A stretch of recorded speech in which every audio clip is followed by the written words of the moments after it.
Hello and welcome to the Cafe Nightly Show. I'm your host, Goldsmith. It is the 19th of August. Oh, there is a Lily in my ear now. She wasn't there before, and now she is. Welcome into the Cafe Nightly Show. We do have a couple things. Obviously, we have had this Bitget bridging leaderboard that's kind of been, deadline's been looming. It's been coming, and the 19th was the deadline, and today is the 19th. Therefore, we'll take a look. We have some finalized leaderboard. Those who got to the top of the leaderboard, they win. Those who didn't, they lose. Again, it is a distributive leaderboard where there's a 1.5 million Sparklet. Everyone gets something as long as you met the minimum qualifications. The more you did, the more you get. I mean, again, I joke about the win and lose. Realistically, the higher you are in the leaderboard, the more of the share you get, so long as you qualified. Same thing, lower or down on the leaderboard, you still get a reward. You may not get the same reward that other people get. Good to see a blue. Good to see a C. Glad you could make it. And with that, obviously, we'll get into some of the specifics on that leaderboard. Again, this was a pool that was specifically there for people to bridge in Sparklet, specifically through Bitget. Upland said that there may be other pools for other things. Well, I don't know if that's happening because they said there would be a couple weeks, and we're more than a couple weeks from the launch of Sparklet. We're getting there on later and later on the Sparklet launch. Again, I don't see them doing another pool to launch on a big exchange. Who knows? Maybe I'll get surprised. Maybe that'll happen. We're gonna just touch on something, and the kind of couched here about the what is Upwind. A couple things. Obviously, you just keep hearing different parts of, oh, they've ruined my game of Upwind, talking about one thing or another, things changing one way or another. Just to review the broad specifics. Broad specifics of what Upland is offering at this time, what it has offered historically, what some of the promises of the game were, and what some of the promises of the game are at this time. Realistically, there is a lot of Upland to potentially develop, but just a review of where we are at the moment, what exists at the moment, and what we can continue to look forward to for likelihoods of continued development. Again, the reason why we have to look forward to look at the realities where we are now is because there's a lot of people thinking that the game is one thing or another, or being concerned. And hopefully, we have new people coming in with the introduction of Sparklet as a crypto. And if that's the case, if there are new people coming to Sparklet as crypto, good time to take a look at what there is outside of Sparklet as a crypto. Good to see a Swarly. No, it was not just a Bitget pool, and that's 100%. It was not just a Bitget pool. Let's take a look. We'll take a look at that Swarly, at what that pool actually was and where that came from and where that went. But yes, the promise of there being a potential separate pool, that definitely was the thing, Swarly. I don't know if that actually ended up happening. An entirely separate pool that paid out the same way that Bitget pool did. We'll get into that, and the pool that does have a leaderboard and is paying out. And then, of course, we'll get things kicked off after the disclaimer. All views and opinions expressed by myself, they're mine and mine alone. Should I be taking as game strategy or financial advice? All views and opinions of guests who we do have on, same thing. No, not financial advice. I don't represent the game of the team of Upland. Obviously, my opinions don't represent the game of the team of Upland. Anybody we do have on as guest contributors, they have their own opinion that does not necessarily represent my own or the Cafe Nightly Show. So easy enough. I do want to take a look at that leaderboard first, and the announcement on the leaderboard. Here it is. There it goes. There we go. Up it goes. Quick update. The leaderboard for Bridged in Sparklet is now final. Can be found here. Again, yes, it's a Bridged in Sparklet leaderboard. Last call. The clock is ticking, and August 19th is a snapshot. Is just around the corner.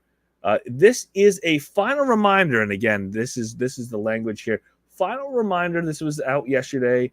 Final reminder for everybody who connected their Bitget account to bridge in additional Sparklet to secure your share of the massive 1.5 million Sparklet token pool. Again, the qualification on this is you had to connect a Bitget account to Upland to qualify to this pool. Swally saying, people that I talk to, friends, etc., I think all the players should be on the list anyways, not upset, but pointed out. No, according to Upland, this pool was the one that was designed for people who had a Bitget account attached. You don't have to bridge through your Bitget account, but to qualify, you had to have a Bitget account attached. This is according to Upwind's pool rules on this specific pool.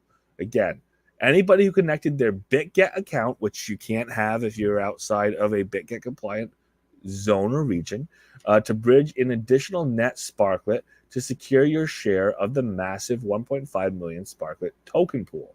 If you are already staked or started, now's the time to max your Sparklet. This is a past tense, right? This was the announcement that called people in, that said go and do this. It said at 9 a.m. PT on August 19th. It's over. And we're after 9 a.m. PT on the 19th. So it's over. We go back here, and then we can actually, that's the last call message. We go back here, and then we can go to that last call message and then see the actual live leaderboard. Let's take a look. Yes, I know Dizzy is on there. I know there's U.S. players on there. There has been some question about what could be done to get a Bitget account attached. But yes, Upwind said the rule was to have their Bitget account attached. On the leaderboard, there are people who are on there without a Bitget account or without compliant for Bitget account. That's a great question, Swarley. But realistically, we're reading the words of Upwind that they needed to have a Bitget account to end up getting a share of the 1.5 million pool. And you're right. Maybe this leaderboard is incorrect. Maybe this leaderboard doesn't properly account for who is Bitget compliant versus who has the most Sparklet bridged in. But the top 5 here for the list of top 5 people with most Sparklet bridged in have Lockheed at 473,000, Dizzy Diskey over 340,000, Ray Ram 212,000 Sparklet bridged in, which is an absolute crap ton. Abdullah coming in with 143,949, and Matt Suda are with 143,073 running up the top 5. Again, I hear you, Swarley, and I do agree. It does look like this is a leaderboard of all the people who've bridged in the most Sparklet. According to Upwind, the pool they're talking about is for people who have an attached Bitget account. That is a gate. That is a qualification. And then they have to be high on the leaderboard. This is the leaderboard they said is finalized for those who brought the most in. I think if we read Upwind's words to be what they are, the leaderboard is a leaderboard. These are the people who brought the most Sparklet into the game of Upwind through multiple means. The payout of 1.5 million Sparklet token pool, that is specifically supposed to have a requirement that you have a connected Bitget account, period. So you bridge in a bunch, you have a connected Bitget account, and that's your qualification to get some of that 1.5 million Sparklet. I don't see that there's any language that says that that's changed at all. And until some people get a share of that Sparklet pool that are not with a Bitget account attached, I would take that as being an important part of that language. Lily saying that Lily said that she is gaining 813 Sparklet. That's confirmed. Congratulations, Lily. Congrats to all those who participated. Nice work. Absolutely. People brought a ton of Sparklet in. And the theory is if you're bringing Sparklet in, you're probably buying Sparklet outside the game. We know Sparklet got down to just over 3 cents a Sparklet, which is down there. You know, we've had Sparklet be quite a bit higher. So if people bought it down there at 3 cents, made sense to them at the time. No financial advice, no game strategy advice. But when you're trying to buy crypto, you buy it as low as you can. And if you're going to even use it for its utilization, if you're going to use it for the reason that it exists, if you're going to use it for a utility, it makes sense. It makes sense to buy it as low as possible so you get as much for your dollar. And yes, Lily, 813 is a lot more than 0. I get 0 out of this because no Bitget account attached. Those who don't have a Bitget account attached, who have never done anything with Bitget, they can definitely say if they get a rewards email that says how much rewards they're getting. Again, my understanding, Swarley, best of my ability, is that if you don't have a Bitget account attached, you don't get a cut of that 1.5 million Sparklet in that token pool. And we'll take a look back at this just in case there are some people who got a bunch of Sparklet who did not qualify for whatever reason. All right, but I do want to take a look at a couple things, and we're going to pop up the game of Upwind to do so. We're going to share a couple things in order to make sense here. And obviously, taking a look at the game of Upwind, I do want to point out a couple things and a couple broad distributive elements of Upwind as of today.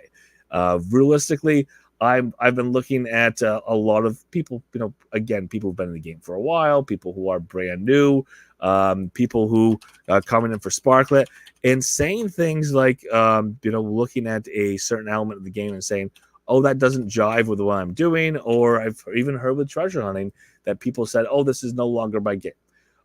For historical context, there are a few levels of gamification that start in the game of Upwind. Treasure hunting probably being one of the first ones. There was an interesting way that treasure hunting had developed over time. It was almost like a scavenger hunt until it got codified in the way Upwind built treasure hunting, both on a potential to do a standard, which means that you are competing against yourself, versus a competitive, which is against other players. People have learned to grind the standards to get a certain amount of Sparklet or a certain amount of Upix in a day as a profit, and seen it as a profit side of the game of Upwind. Ultimately, that was not a main focus of the game. Ultimately, it was something that there was limited ability to do. More and more people put more and more effort into it, and then it kind of waned again. It ended up being a very specialist game to people who were getting the competitives. Upwind has gone back and forth with how they've changed the uses of treasure hunting. Upwind took treasure hunting off the PC and moved it to mobile because a lot of those people who were cashing out a lot of Sparklet, surprise, they were using means that were actually against the TOS, and they had no way of stopping them. So if you've got a main form of gamification for a lot of people that is hard for people to access, or at least hard to be competitive in without cheating, then there is a certain point that gets a reflection point. So the treasure hunting, unfortunately, has become something that has shifted over time, and we're hearing people that now the Upwind has done something a little even more drastic, a little further, in restricting how people use the standards, the cost to spawn a new standard. Essentially, if you are able to get your standards without using sends, and you're able to spawn 20, 30, 40 standards a day, you're going to get a fee on the back end. You're going to get a escalating scale of those start fees to get your treasure hunt started. And again, that is meant to limit people's activity. And if you choose to continue to participate, it's going to have a diminishing return. Not that you're getting paid less.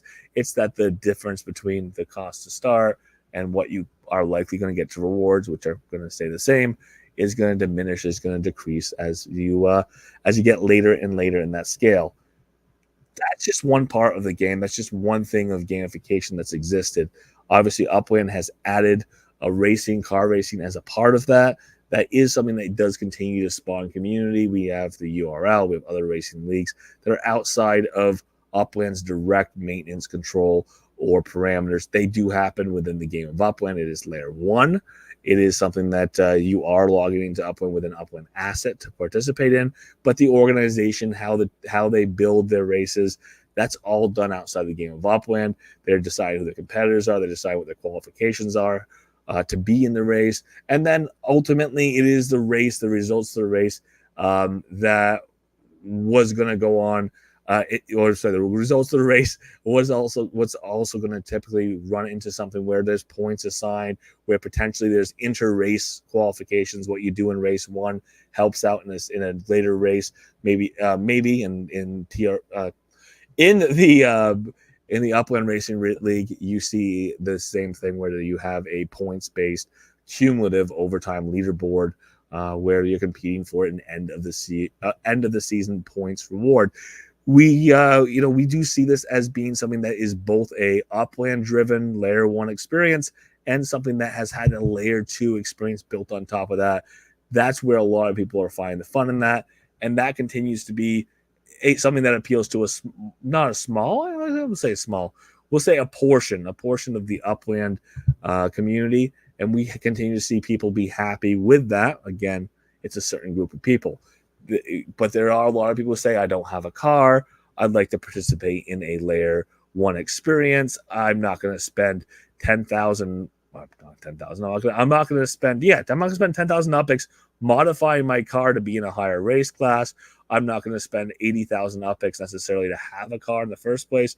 That's a low tier car. It doesn't make sense to me. I want to race in the high tiers, but I can't afford 1 million UPIX to do that. There's options, and we now have, we now have Track Hero, which is a racing experience with camels and holes in the ground, but without having to own a car. And you can race staked or unstaked. People can do it for fun. People can do it because they want to compete with a chance to win. People can build their own race series around that. They can select how they build their races out, inviting people to come and race in specific races. So that has been something that has developed as another layer 1 gamification, another form of entry that has a relatively low threshold. It's not something that costs as much to get into as it does for car racing, because you don't have to buy the car and have the car. And as of right now, as of this moment, that's essentially the extent of layer 1, gamifications, above and beyond the most common gamification, the earliest gamification, which has been competitive minting. And competitive minting, we continue to see, every time we have a new city release, we have people who are competing to mint certain properties. They have their own speculations. When we have a vanilla release, a release that doesn't have the collections defined before the release of the city, people are competing for the areas that they think are going to be the most valuable in the short term, in the midterm, and the long term. People are speculating what the areas are without having all the details, but they're doing research to one up themselves or get themselves in a better position to score a collection. So that is something that requires a little bit of dedication, a little bit of homework, and a little bit of time in advance. And then B, there is some skill to it. There is some skill to minting and strategy and how your strategy works out. There's a little bit of luck. There's a little bit of technology that plays in there. You have a better computer, you have a little better chance. You have good internet versus bad internet. That can all play in there. It's a reality. It's just like anything else that involves a computer. You have a little lower ping rate and you have a better chance of winning at blank, whatever the game is. That's why when you are competing in a massive multiplayer online tournament, you're trying to do everything you can to have the best possible computer, the lowest possible ping, and do the best you can. So that is something that is very much a part of the game, and very much a part of competition in the game, and something that has kept people in the game for years, and it's been the main point there. With that, has the idea of buying property and flipping property changed quite a bit? And it has. There used to be a point in the game where there was less properties in the game than there was demand for properties. There was 10 properties per player in the game, and now there's more than that. There were 10 players per active player. Like, let's be fair, but highly active player. There's less than 10 properties per active player in the game. So when you go and you mint a property and the city mints out in 15-20 minutes, Bronx minted out in less than a half an hour, just over a half an hour, I believe. And if you want a Bronx property, you had to pay more than mint because it got minted out, and it was even generic properties were selling significantly above mint. We've seen that in other cities where certain neighborhoods sell very quickly, and even if it doesn't hit collection, it's a neighborhood people want to be a part of, but it sold out so quickly, the majority of the people who wanted to mint in that city could not do so. They go and they pay a premium. That is not where we are anymore. If you hit a collection, yes, there's a value, there's a bonus to the value of that property.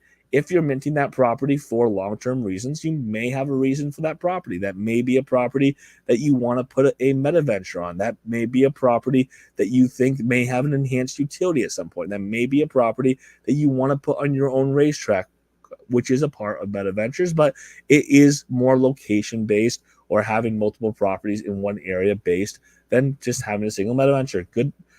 Good to see it, Wolf Warner. And with that, we do continue to see properties have some value, some utility above and beyond the ideas of just buying and flipping. But the idea that a property has value above its mint price just because you happen to hold it and somebody else doesn't, it's no longer a reality. That's changed quite a bit. and that's based on the number of overall properties available in the game. That's based on the fact that we have unminted properties throughout the globe in the game of Upland, and that's because we aren't bringing on players who want to mint properties at a doubling our player base every 3 months. We had that previously. That was a circumstance that helped, emphasize this idea that property was limited, and we had a reality where properties were, the overall properties that were available in the game as unminted, they were being minted out over time, and there was less and less available. And we opened a new city to help make up for the fact that there was a lot of properties that had been minted out in a month prior, and there was very few unminted properties left in the game. That's not the reality anymore. I mean, we could stop bringing out new cities for 6 months, and the last remaining properties in LA may not be minted out in those 6 months if they don't bring on a new city. It's just the reality of where we are now.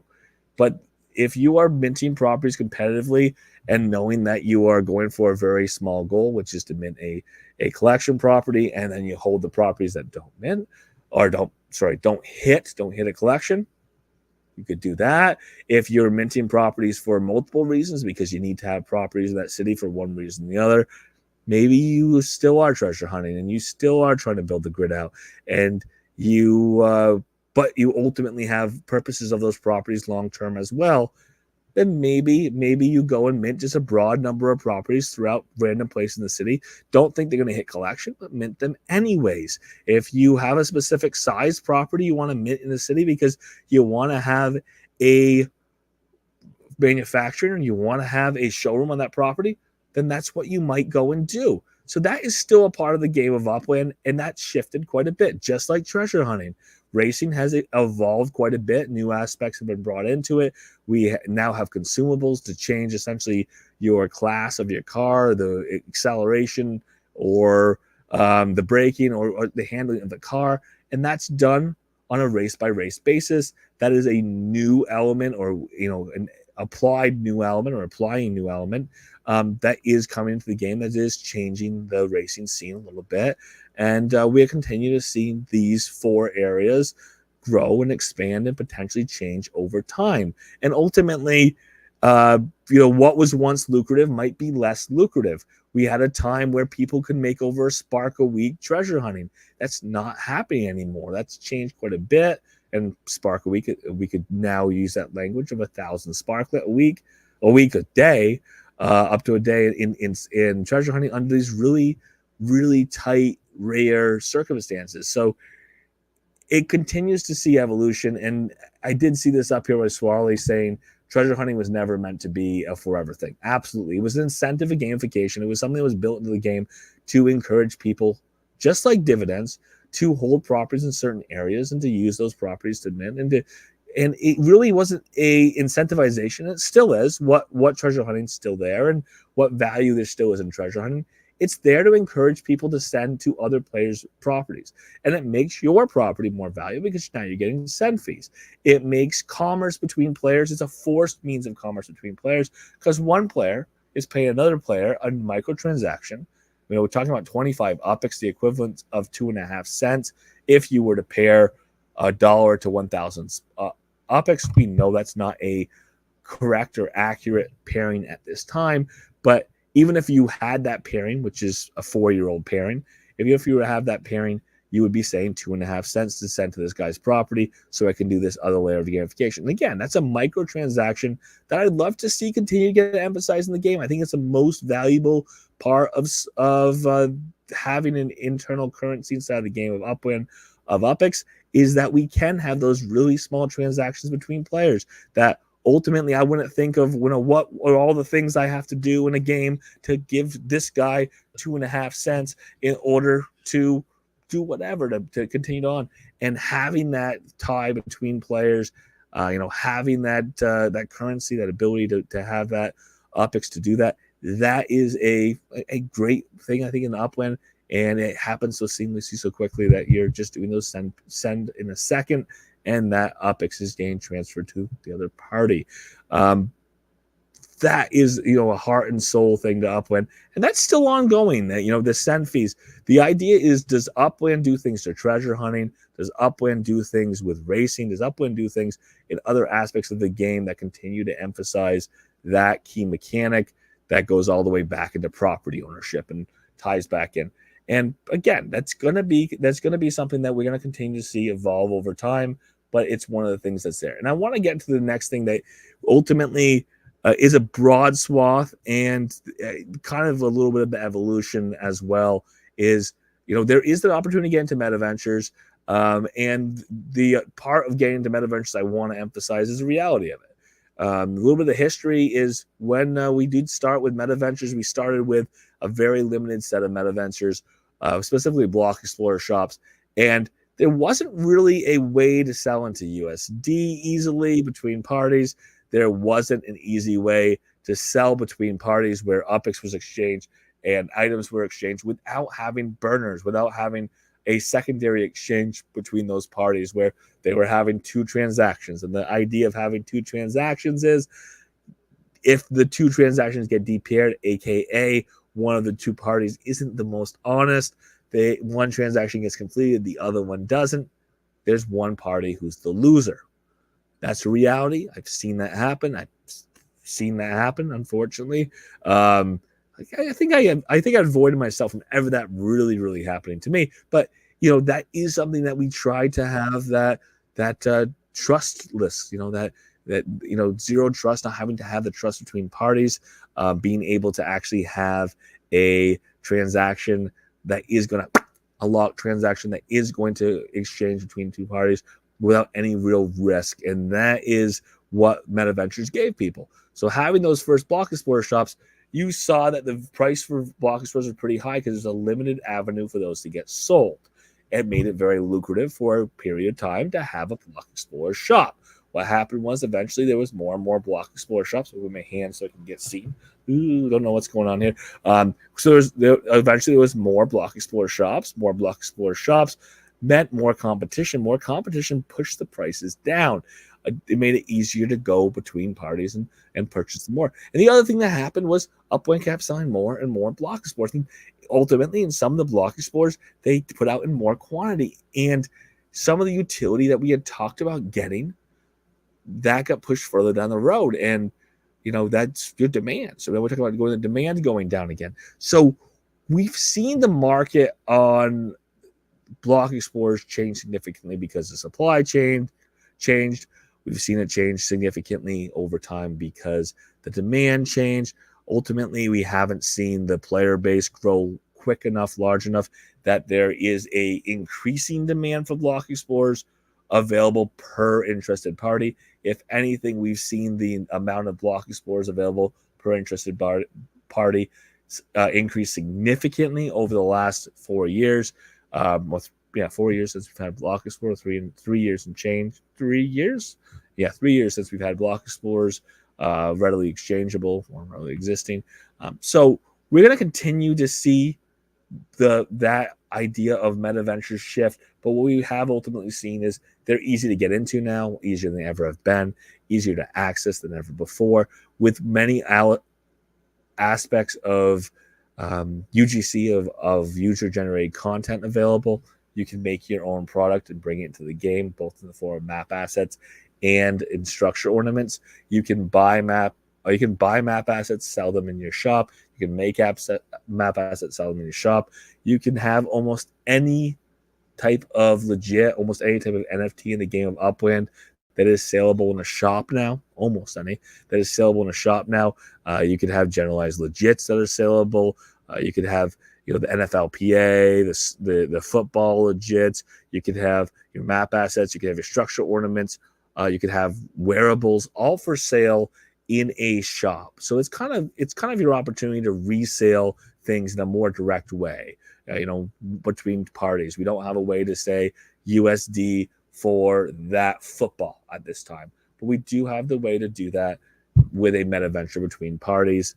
Sub-merchant listing works very well for the items that it's available for, not available for map assets at this time.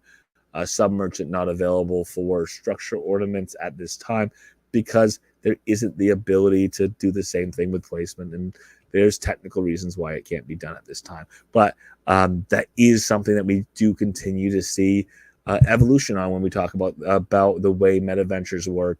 The ability to access meta ventures, to list for your meta ventures, has increased and been made easier over time. There's been errors, there's been follows over the way. We had recently an issue with submissions for UGC map assets. We continue to see these things happen where things get better and then there's an error and then things get better. So that is an area and an aspect of, if you ask me, it's gamification. If you ask somebody else, it's just economy. It's just the idea of being tied into the economy, or have the ability to interact with the economy. And it did remove some of the barriers to transactions between parties, which is why the values of so many things have gone down. That's why we've seen map assets values go down over time, because there was more map assets available because more people could make them. People were selling at lower price points. It was easier to access shops because there's more of them out there in more cities, and we saw prices go down on those as well. But the real reason why the price has gone down is more maps assets have been brought to the game more quickly, more easily, and the number of people overall, the number of potential buyers, has not increased at a steady enough rate to keep up. Again, we're talking about more map assets available per player, per active player now than it was 6 months ago, than it was a year ago. And with that reality, we're going to continue to see potentially those markets change a little bit. Ultimately, people can continue to build their own products. People can, within building their own products, market those products and build a gamification, a reason for people to own them. And that reason to own them, that falls into the layer 2. Layer 2 is our layer, our ability to have dev shops and to continue to grow your place in the game of Upland by essentially taking a skill you have, something you've built outside the game of Upland, tying it to the game of Upland, and again, being able to have some type of monetization for that interaction between the pair. Are you selling a in-game or out-of-game NFT that is going to be something that people are going to pay you money or UPX for? We have seen already, passes, ways to get into differentiated gamification in the game. Specifically, we do see this in the form of essentially a battle pass, but a pass to get into a tournament where people are paying for that, for the opportunity to that, a premium versus a free game. We've seen people, build and sell map assets that have some value, some gamification inside the game. We're seeing one right now, one of the hackathon entries for 2024. Next World continue to build and sell map assets that have a gamified value or have a gating into the game to come. So that's kind of a pre-sale there. Do want to warn people about, know what you're buying and how that works, and that Upland doesn't guarantee the success and outcome. I can't guarantee the success and outcome of a layer 2 project. So if you're paying significantly for a gated token, for a NFT that gets you access to something that doesn't yet exist, always worth keeping in mind. However, this is a beautiful thing. This is an idea of commerce that goes above and beyond the best that Upland can do. It's better than the best that Upland can do because it's multiple minds coming in. And in some cases, when people are bringing their own abilities and their own teams in, some of these hyper-focused gamifications, like I said, I'd say they're better than what Upland can do, because Upland is not going into those niches. Upland is not making a side-scrolling action, 16-bit game. They're not. That's not what they're developing. If that's something that you're developing, you want to develop and have a tie into Upland, and you made your own IP, you made your own intellectual property. It is your game. It is your assets. It is yours. You can bring that into the game of Upland and monetize it, whether or not you developed it just for Upland or not. So there are these continued opportunities to grow and to build. And if I were to say gamification, that's a great way and a great avenue for gamification. But the other reality is that's not limited to gamification. That could be enhanced utility of the game of Upland. We've had Spark exchanges, multiple of them. Some of them have added gamified layers, but ultimately, the biggest part of those experiences has been the ability to use your Sparklet to work with someone through a utility, through an exchange, and they get compensated for lending you their Spark to complete your project in the game of Upland. So that is a continued layer of interactions between parties that has a tie to the API of the game of Upland, where we're keeping track of what happens in the game of Upland to give you rewards outside the game of Upland. That is a layer two. That is the exact term of a layer two. The idea of layer two is building this one experience on top of another, having what you do in one experience again translate into what's happening in the other. And it's great, and it's been great, and it has been a strong monetization opportunity for those people who build these events. There's a lot of work that goes into them. They're sometimes they don't work out. Sometimes they work for a short period of time. Sometimes there's competition, but that's just like building in any other ecosystem. And the reality is, the more work, the more developers we have in, potentially the easier it becomes, just like meta ventures, where if there hits a critical mass, the ability to work with a team of Upland might get easier. It may be easier to get there. We might still be in the gold rush period where people are still trying to be early enough where they have that competitive advantage because there's not enough competition to really push them out of the way yet. So definitely something to watch out for, keep an eye on, and to be part of if that is your segment of the game of Upland. And now I'm going to talk a little bit about the future, because ultimately the future is there is a continued opportunity for the expansion of layer 2. There's a continued opportunity for, and again, like we had this in the past, and I don't focus on this as a huge part of the game of Upland. It's great when they work. It's great that they bring certain people in and engage certain people, but I don't think it's the core of what players are looking for, at least at this point, unless it's a specific one that's specific to them or a specific interest that's specific to them, which we keep seeing these partnerships, and that's what I'm talking about, these partnerships coming that aren't specific enough to enough people to make a difference. We saw an interesting thing where FIFA was a very big partnership, and there were people who were interested in FIFA, but then the amount of FIFA assets were way overstripping the interest, way overstripping the number of participants. So you ended up being in a position where there's never going to be a collectible value there. There's just too many for the number and the scale of the community. So, I mean, the idea of partnerships is if they were done perfectly, they might be a bigger part. But as of right now, none of the partnerships that have come through have been the real changers, long-term changers in the game of Upland. Where I think the idea of partnerships could exist is going to be partnerships like the one between Upland and Sandbox that exists currently or continue hopefully to expand, a partnership between Upland and another metaverse platform where we can start having ties, and that's going to be tied into layer 2. That's going to be tied into potential gatewaying, the ability to bring assets between one environment and another, potentially the ability to have cross-platform gaming where something you could do in one platform, potentially Upland, and something you do in another platform, potentially Sandbox or others, accumulates in some leaderboard somewhere, or accumulates in some token somewhere, or accumulates in the ability to have a scaled reward, whether that be constructing something in Sandbox based on something you did in Upland, where you have a enhanced utility in Sandbox because of 1,000 stake Sparklet in a certain place at a certain time. This is a reality, and this is going to be a potential. The reality of it is it's possible. The potential of it is it's not happening right now, and it has to be developed. But we've already seen indications or ways this can be done between layer 1 and layer 2. You do something in layer 1, there's an API pull, sees that you did it in layer 1, you get a reward in layer 2, which could be in a bank in UPX Spark Exchange, for example. That's one of the things they did really well of having an internal bank. So the bank of UPX Spark Exchange, you get a certain amount of UPX. You have the opportunity to take that UPX out of the UPX Spark Exchange and bring that back into your your own UPX wallet in the game of Upland. That could be the same thing if you have a cross tie between multiple metaverse platforms.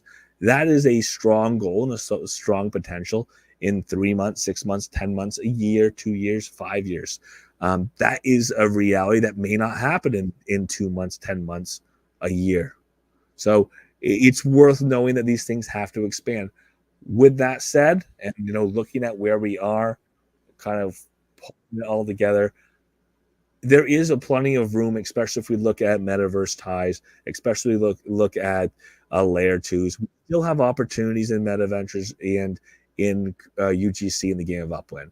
Would growing the player base help significantly in the marketability of items that are created? Absolutely. Do the ultimate number of assets already out there kind of dilute the market? Absolutely. But there are still opportunities in those areas, especially if you can create your value, create your gamification, create your layering, and ultimately, if you're going to create a collectible, create something that people actually want to collect. If you do all those things, there still is room on the MetaVenture side. There is still room on the UGC side, of course, if you can do all of those things. And then, but finally, again, this idea of there is that room for layer one gamification as well. We have the car racing, the treasure hunting. I'm going to say it's drying up, but it's significantly changed. So it's not as lucrative as it once was. I can clearly say it's not as lucrative as it once was. But there is that opportunity for something new to come in layer one gaming in the game of Upland, especially since we know this idea and this goal of Upland with monuments is to create a gamified area space, transfer it or have it be purchasable by a player. Theoretically, that could be players as organizations, that could be players as individuals, owning this layer one experience, that they have opportunities to gamify, that they have opportunities to monetize. And that's going to continue to be a growth, if that continues to happen, a growth in layer one gamifications, things you can do in Upland without having to really leave the Upland ecosystem and go to a third-party player to be part of it. It's something more tied into the game of Upland with all the other mechanics that are there. So I do want to focus on the fact, and I do want to just put that out there, a lot has changed in Upland. If you're trying to play Upland by the mentality of 2 years ago, probably not going to be as fun of experience for you as if you're trying to play Upland by the mechanics of today. If you're trying to approach Upland as a quick profit or an immediate cash out by doing something that you do today and cash out tomorrow, there were opportunities to that. There's been plenty of opportunities to that in the past. There's limited opportunities to do that now. We have a city release. Are 80% of the people who mint a property going to be able to sell that property at a profit? Not now. Could that be done at one point in the game of Upland? 100%. Remember those days. If a city doesn't sell out within a week of it being opened, you're not going to sell all the properties that were minted at a profit until that city's minted out. Now, that's very common at this point in the game of Upland. There's cities that are completely minted out or almost completely minted out that it's hard to sell properties significantly above mint price. Again, there's specific properties that will, when people look at the floors versus the overall property market, there can be differences there. But again, there are cities in the game of Upland that are almost entirely minted out or entirely minted out that don't see strong turns and profit. There are not a lot of properties that are selling, and when they're selling, they're at similar prices to what their mint prices were. That's just because of the overall supply of property and the utilization, the utility, what can be done with those properties, why people have to have 600. I said 2.5 years ago, there's never going to be a reason, and I say never going to be a reason for most people. Again, there's some treasure hunting grids that people have built over the years. Those have shifted a little bit, but there's never going to be a reason to have 10,000 properties. And there were people who had 10,000 properties. The utility for those 10,000 properties, what can you do with all those? Well, how could you use all those? There's an opportunity to sell some and flip them over time and do all that. That could take a long time to sell 10,000 properties. But, there is something you could do. Like I said, the flipping. There's something you could do with maybe 50 properties. Maybe you want to have a property in every city. Maybe you want to hit a collection in every city. I have 600. I'm not saying that's the wrong number. I'm not saying that's the right number. But there is some balance between a million properties and one. The question's always what you're going to do with it. And the game is continuing to evolve. So, the idea that you're going to mint and flip has changed. The idea that you're going to go treasure hunt and make it a big profit center, that's significantly changed. And that was never a promise. And then finally, without talking about gamification, but with talking in what you're doing in Upland and what some of your goals can be, we have dividends in the game of Upland. That has changed a little bit. We have gamified dividends now where you can actually make a little more than what the dividends were 6 months ago when we had before we had gamified dividends. You had that opportunity to just get your 14.7 before collections.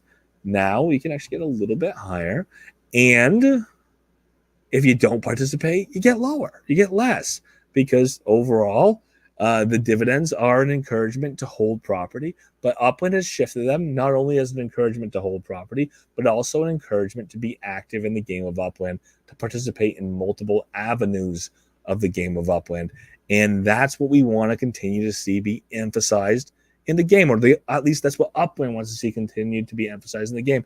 That's why they have tied dividends to activity. And you can call that activity just I don't know, you can call that activity just fulfilling tasks on a sheet. You can look at that as a form of gamification because you're doing something and gain a reward. Or you can look at it as, I do 15 different things in Upland. I do those 15 things. As I do those 15 things, I check off tasks along the way as a side effect. And that's the way I've treated it for the most part for gamified earnings. I get my 5 tasks a month, because I just get my 5 tasks a month. That's what I'm doing anyways. So every season, 45 days, month and a half, I get more than 5 tasks done because it's more than a month. I get more than 5 tasks done. I'm pretty happy. Gamified earnings have changed a little bit and shifted for some Sparklet rewards. And now I have to do more than I did before. That's an encouragement to increase my activity in the game of Upland by an incentive. And some would say that's a simple form of gamification, which it's a simple form of gamification. So we do continue to see that evolution. In this case, making the game of Upland a little more lucrative for me by putting a little more activity and the opportunity to earn Sparklet for me, not somebody who's puts a ton of work into treasure hunting, but the opportunity to earn Sparklet for me over the next several months because of this gamified modification of the amount of Sparklet I'm going to get based on my prior activity in the game, the amount I hold in the game, and the activities I do. That's a layer of gamification that's very lucrative for me over the next 3.5 months. I've never had an opportunity to earn this much Spark. You could argue that the value of Spark has changed over the last 2 years, but I've never had the opportunity to earn so much Spark in such a short period of time. I'm going to take advantage of it personally. Other people can as well. And they could see this as a very lucrative time to do certain activities in the game of Upland, aside from treasure hunting, aside from minting properties, aside from racing, if that's not your thing. But that is a gamification in the middle of the game here, doing those gamified tasks in order to get more Sparklet, in order to build that pile. And who knows? Sparklet's a token now. No speculation on what the value will do. Sparklet's a token now. And if that value does shift in the future, then the increase in your Sparklet holdings now might have significant effect for the future. So that is kind of where I think we sit right now. It has changed quite a bit, but there is still pretty large opportunities to be successful there. Go back and take a look at the comments and get the heck out of here, because I just kind of wanted to review a topic since we don't have a lot of news on the night. Happy Jack agreed with Swarley. Seems to be another tightening cycle for hunting. Yes, absolutely. Tightening cycle for hunting. Still profitable though. Yeah, again, if you do have that scale where you stop hunting, when your values get higher, or when your costs to start or treasure hunt get higher, you could very well still be profitable there. A lot of people still are. Good to see a Wolf Warren, like I said before. I'm glad you're here. Maybe happy 100% UGC now. Swirly saying again, focusing on UGC. No more Hunter after 50K. I was over it. Yeah, I mean, everyone's changed their ideas. With the gamification, the game, what they're doing, the idea of treasure hunting as your main focus, that's shifted because a lot of the people who was their main focus, how lucrative it was, shifted significantly for them. Happy. In a different time in the game when Bronx players had more upics and props were 4,000 to 6,000. Yeah, there was some cheaper properties. There were more rapid growth of player base, and that also made a big difference as well. And there was less overall properties available in the game of Upland sitting there unminted, and overall games properties in the game of Upland overall. Crazy thing is, I had a million. If we had a million players, we wouldn't have enough props for everyone to have timer. That's true. As of right now, if we had a million active players, right now on a monthly basis, we have a little over 100,000 active players. That is 100,000 unique wallets, and we can argue about if there's fake wallets out there, but 100,000 unique wallets that exist right now that would be active or would participate in the game in a month. There are more than 100,000 active wallets because we'll see them pop in every time and again on something or something else. But let's say there's 100,000 active wallets. If we multiplied that by 10, there's a million active wallets. Yes, it would be absolutely a different story. Would Upland respond by putting 10 times as many properties in the game of Upland? Let's hope not. And if they didn't, then you absolutely could see the economy change and go in a different direction. Happy. You could see the way we minted cities change significantly. But ultimately, as of right now, the reality is, we continue to see about the same amount of player base for a long time here, with potential slight declines over time. Some of that has been cleaning up bad accounts. We've seen it in the past. Multis get cleaned up. We see the overall number. This is here. Overall number of our active accounts go down. That's because those accounts weren't real in the first place. But ultimately, if we want to see our accounts grow, we want to see things continue to grow. The gamification, the activities, the things you do in the game of Upland has to appeal to a broad number of people. And I really hope that's what happens over the next 3 to 6 months, next year, next 2 years. And again, if you are along for the ride and you're playing the game to play the game, you're going to have things to do in a year if the game is still here. And I'm not saying that pessimistically, but if the game is still here in a year, there will be something that will be the most lucrative part of the game. Like I would argue right now, if you have had Sparklet in the past, and you've earned Sparklet and you had earned Sparklet that you could apply for prior to the TGE that could be getting you a reward, focusing on and then participating in those gamified tasks to increase the multiplier, to increase the total amount of Sparklet you're going to get. I would say that's the most lucrative part, at least in my game. That's the most lucrative opportunity for me to earn Sparklet, which even now at a changed value of Sparklet is my best opportunity to earn value in the game of Upland. So that's what I'm focusing on. That's what I would say many people would see as the most valuable part of the game. In 6 months, that may change. You just have to be fluid, stick with the game, know where the game is at the time, and continue to be a participant in the parts of the game that make the most sense to you, or follow the areas of the game. If you can be broad and can be in many areas of the game, follow the areas of the game that make sense to you and that are lucrative for you. So for tonight, thank you so much for being here Monday through Friday, 7:30 p.m. PT. Hopefully we have more news. So that's what we try to do, the news of the day, explain it and look at it. Every once in a while we'll come to a topic about the history of the past, of what's going on in the game of Upland, a specific area of interest, or how do you do blank in the game of Upland, because there is a lot in the game of Upland going on.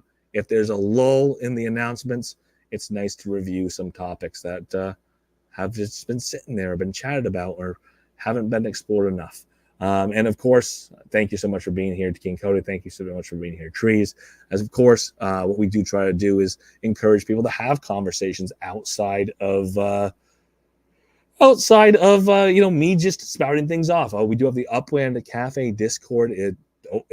Upland Cafe in Discord, opportunity to get in and have conversations. If you're in the Upland Cafe Discord, feel free to unmute your mics. The floor is yours.